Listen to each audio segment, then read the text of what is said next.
اللہ تبارک تعالیٰ نے ہم سب کو توفیق دی کہ آج اپنے اس مدرسہ فیض عام، اور یہ مدرسہ ماشاءاللہ اسم بامسمہ ہے، اس کا فیض عام ہے۔ یہ مدرسہ کیا کھلا کہ پورے علاقے میں حافظ، عالم، قاری بھر گئے، گاؤں گاؤں، دونا، کٹولی اور بہت سارے گاؤں جس کا نام نہیں جانتا، اس سارے کے سارے گاؤں کرتا اور پاجامہ اور عالم سے، حافظ سے، قاری سے الحمدللہ اس مدرسے نے بھر دیا۔ اللہ تبارک تعالیٰ اس مدرسے کو، اس کا نام فیض عام ہے، اللہ تبارک تعالیٰ اس مدرسے کو قبول عام سے سرفراز کرے۔ آمین۔ ابھی آپ نے حضرت مولانا حبیب الرحمان صاحب کی تقریر، پرسوز تقریر، جس میں وہ اپنے جگر کے داغوں کو پیش کر رہے تھے، آپ نے سنی، اور کہاں سے کہاں تک مدرسہ پہنچا آپ نے دیکھا۔ ایک زمانہ وہ تھا کہ ڈیبری جلتی تھی۔ کیا جلتی تھی ڈیبری جانتے ہیں؟ شیشی میں تیل ڈال کر اور ڈھکن میں سوراخ کر کے اس میں کپڑا ڈال کر جو چراغ بنایا جاتا وہ جلتا تھا۔ آج ماشاءاللہ قمقمے جل رہے ہیں ہر طرف، اور اس وقت ڈیبری چاہنے کے باوجود بھی نہیں جلتی تھی، اور اس وقت قمقمے نہ چاہنے کے باوجود بھی جل رہے ہیں۔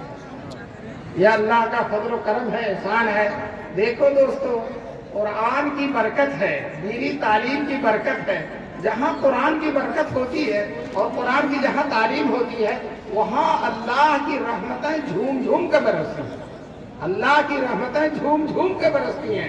قرآن ایک سی چیز ہے، یہ حدیث میں آیا ہے کہ ایک صحابی تھے، بخاری شریف کی حدیث میں ہے کہ قرآن کی تلاوت کر رہے تھے۔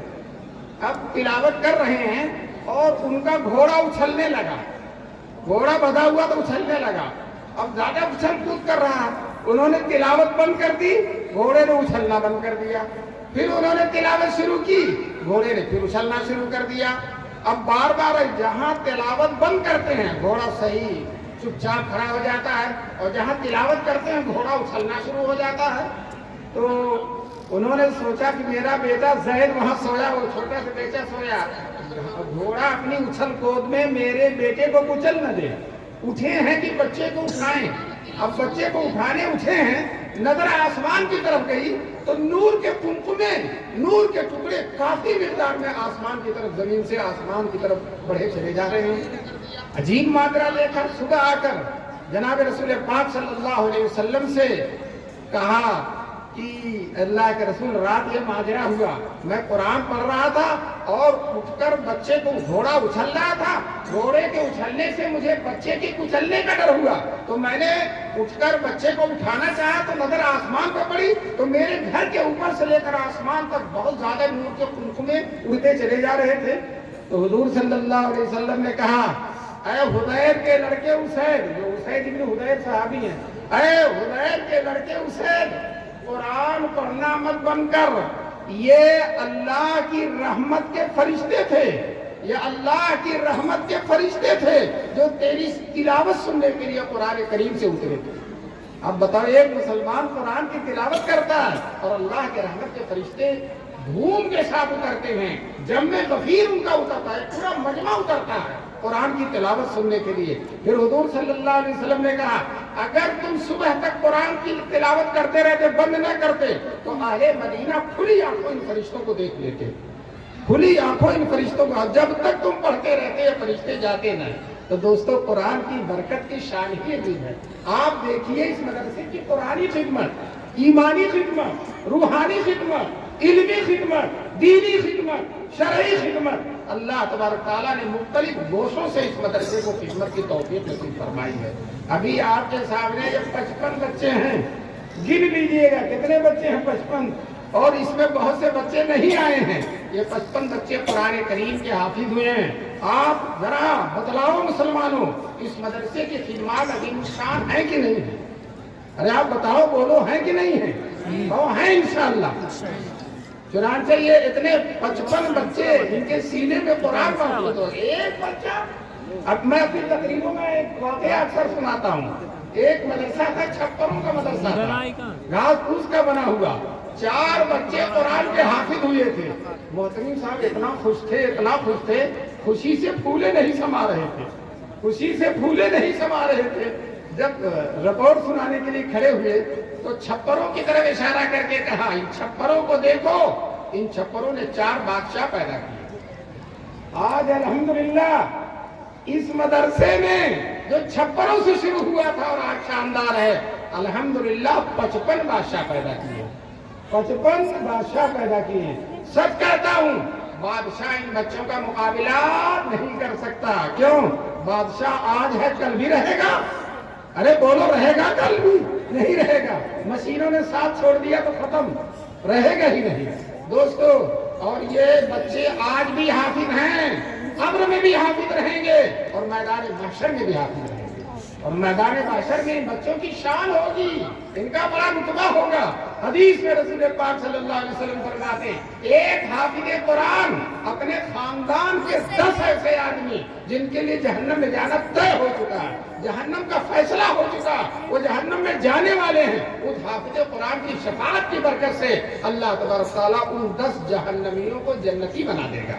اس لیے میں کہتا ہوں کہ کم سے کم 10 پر ایک حافظ ہونا چاہیے، کم سے کم 10 آدمی پر ایک حافظ ہونا چاہیے کہ ان 10 کا اگر کام بگڑے تو حافظ کی برکت سے اس کا کام ہو جائے۔ دوستو آپ کو بتانا چاہتا ہوں حافظوں کا 10 کا کوٹا ہے اور عالموں کا کوٹا بھی نہیں ہے۔ عالم کتنے لوگوں کی سفارش کریں گے؟ حدیث ہے مشکات شریف کی، میدان محشر میں 3 لوگوں کا بازار شفاعت سرگرم ہوگا۔ شفاعت کیا چیز ہے؟ ایک آدمی جہنمی ہے، جہنم میں جانے والا ہے، لیکن ایمان ہے اس کے اندر، اگر ایمان نہیں ہے تو حضور صلی اللہ علیہ وسلم کی سفارش بھی کام آنے والی نہیں ہے۔ چنانچہ حضور کے چچا ابو طالب جنہوں نے رات دن حضور کی خدمت کی تھی، 13 سال تک 12 سال تک حضور کی مسلسل خدمت کی تھی، رات دن خدمت کی گئی تھی۔ حضور کا جب بائیکاٹ کیا گیا تو ابو طالب بھی اس بائیکاٹ میں چلے گئے۔ حضور پر جب بھوک و پیاس کی آزمائش ہوئی تو ابو طالب نے بھی اس آزمائش کو برداشت کیا، اس کو سینے سے لگایا۔ جب ابو طالب مرنے لگے تو حضور صلی اللہ علیہ وسلم آئے، کہنے لگے چچا کلمہ پڑھ لو، اشہد ان لا الہ الا اللہ اشہد ان محمد رسول اللہ، مجھے میدان محشر میں شفاعت کا حق مل جائے گا، آپ کی میں شفاعت کر دوں گا، آپ جنت میں چلے جائیں گے۔ تو ابو طالب کہتے ہیں بیٹے تیری شفاعت برحق ہے، تیرا دین نہیں برحق ہے، لیکن اگر میں اس مرتے وقت کلمہ پڑھوں گا تو قریش کی بڑی بوڑھیاں کہیں گی ابو طالب مرتے وقت جہنم سے ڈر گیا، ابو طالب مرتے وقت جہنم سے ڈر گیا، اس لیے میں کلمہ نہیں پڑھوں گا اگرچہ تیرا دین برحق ہے۔ بہرحال اگر وہ کلمہ نہیں پڑھ سکے، وہ رسول پاک صلی اللہ علیہ وسلم ان کی سفارش نہیں کر سکے۔ بتاؤ اپنے سگا چچا ایمان نہیں ہے تو سفارش نہیں کر سکیں گے، اور ہم یہاں دور دراز کے ہیں، ہم یہاں اعظم گڑھ کے رہنے والے ہیں، حضور کے خاندان کے بھی نہیں ہیں، حضور کے شہر کے بھی نہیں ہیں، ہم نے حضور کو بھی نہیں دیکھا، حضور نے ہم کو بھی نہیں دیکھا، لیکن انشاءاللہ ثم انشاءاللہ ہمیں حضور صلی اللہ علیہ وسلم کی شفاعت ملے گی۔ کس کی برکت سے؟ ایمان کی برکت سے جو ہمارے سینے کے اندر ہے۔ یہ اتنی بڑی دولت ہے، اتنی بڑی دولت ہے کہ کوئی دولت اس دولت کا مقابلہ نہیں کر سکتی۔ بہرحال حافظ تو 10 آدمی کی سفارش کرے گا اور عالم کا کوٹا بھی نہیں ہے۔ حدیث میں آیا ہے، طبرانی کی حدیث ہے، فرماتے ہیں جناب رسول پاک صلی اللہ علیہ وسلم یجاء بالعالم والعابد یوم القیامہ، قیامت کے دن ایک عالم کو لایا جائے گا اور ایک عابد کو لایا جائے گا۔ عابد کس کو کہتے ہیں میں بتا دوں، اور عالم کس کو کہتے ہیں؟ عابد اس کو کہتے ہیں جو دیندار ہے، نمازی ہے، قرآن کی تلاوت بھی کرتا ہے، جماعت میں بھی جاتا ہے، چلے بھی لگاتا ہے، داڑھی بھی رکھے ہوئے، جھوٹ نہیں بولتا، 5 وقتہ مسجد میں جا کر جماعت کے ساتھ نماز پڑھتا، وہ عابد ہے۔ لیکن قرآن نہیں سمجھ سکتا، حدیث نہیں سمجھ سکتا، وہ عربی نہیں جانتا، اس نے مدرسوں میں نہیں پڑھا، صرف نحو بلاغت اور اسی طرح سے تفسیر حدیث کس کو کہتے ہیں؟ جو قرآن کو عربی زبان میں سمجھتا، ترجمے سے سمجھنے والے کو عالم نہیں کہتے، اور حدیث کو عربی میں سمجھتا۔ آج کل لوگ ترجمہ پڑھ کر بہت بڑے محدث بن جاتے ہیں، ترجمہ سے کچھ نہیں آتا، ترجمہ پڑھنے والا کچھ کا کچھ سمجھتا ہے۔ چنانچہ ایک صاحب ترمذی کا ترجمہ رکھے ہوئے تھے اور اس ترجمے کو دیکھ کر محدث بن گئے تھے، ترجمے کی بنیاد پر محدث بن گئے تھے۔ ترجمے میں ترمذی کے لکھا ہوا تھا کہ ظہر کی نماز ہلکے پڑھنا چاہیے، دھیرے دھیرے پڑھنا چاہیے، لیکن وہ ذرا رسم الخط بھی پرانا تھا اور اس صاحب کی اردو بھی کمزور تھی، اور وہ لکھا ہوا تھا